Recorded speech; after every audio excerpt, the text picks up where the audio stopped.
was 1993. The World Wide Web became free for public use.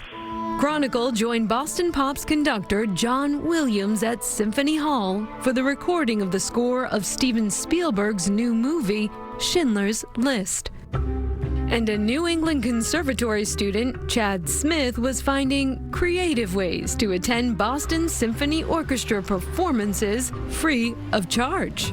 And I would sneak in the back door as a caterer, and I would go up to the second balcony and pretend to be an usher. Years later, when accepting the position of president and CEO of the BSO, he would come clean. I was interviewing with the chairman of the board, and I said, I owe the Boston Symphony thousands of dollars. And she's like, oh, you're going to pay in blood, sweat, and tears. Some of Smith's effort has been focused on this new installation featuring the artists, community leaders, and partners who have made the BSO such a special place. Stories like that of Seiji Ozawa, who died in 2024. He became the music director of the Boston Symphony in 1974, one of the first non-white music directors of a major orchestra. Everything that he did was at such a high level of intensity and artistry. It was really just a remarkable period for the BSO. Director of Archives Bridget Carr shared a different kind of history. Well, this case documents the first concert that ever took place in Symphony Hall. This is the very first concert. Yes, October 15th, 1900. And look, you even have a program? Yes. This program was just donated to us by the grandson of two of the attendees.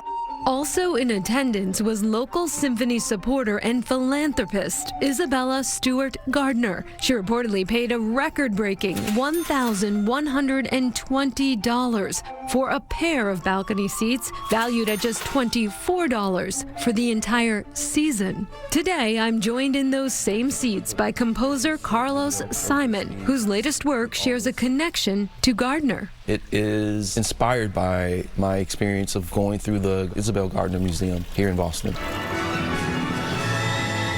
Simon is in season 2 of a 3-season appointment, in a role that includes composing new works for the orchestra. Why is it important to expose ourselves to the new music? Well, all music was once new, right? I use Beethoven all the time because his name is right at the front of this hall. He was pushing the envelope with the music at his time. This orchestra has been a champion of new works for a long time, as long as it's been in existence. You know, having my music perform here it's one of the greatest joys of my life. Symphony Hall, seen by the public, Boston's new temple of music. This news article from 1900 reveals the venue opened to much fanfare, though the outside was not quite as grand as expected. As you can see, none of these architectural details up here were ever constructed because they didn't want to cut costs on the interior of the hall, only the exterior. Whatever the venue lacks on the outside, including a name, it makes up for inside. The innovative interior design gives Symphony Hall the acoustics that have long been revered as among the best in the world. This hall's got the clarity so you can play fast. It's got the warmth so you can play slow. So it really allows, so you just have to make a good sound and it will reward you.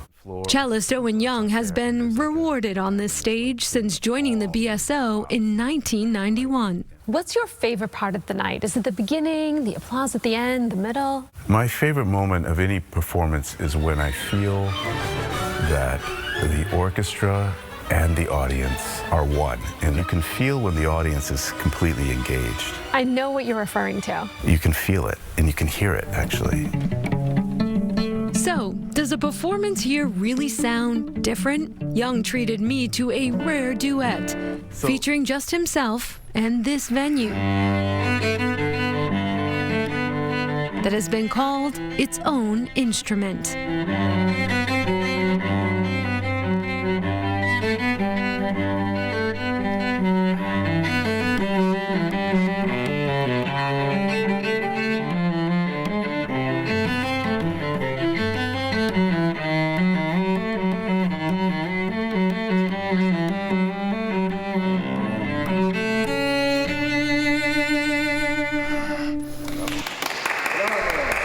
It's not me, it's in the walls.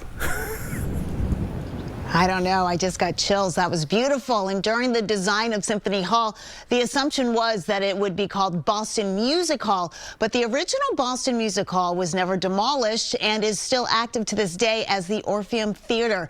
So the name Symphony Hall was adopted at the last minute. But if you look closely, you can see some original molding on the stairwell embroidered with the initials BMH.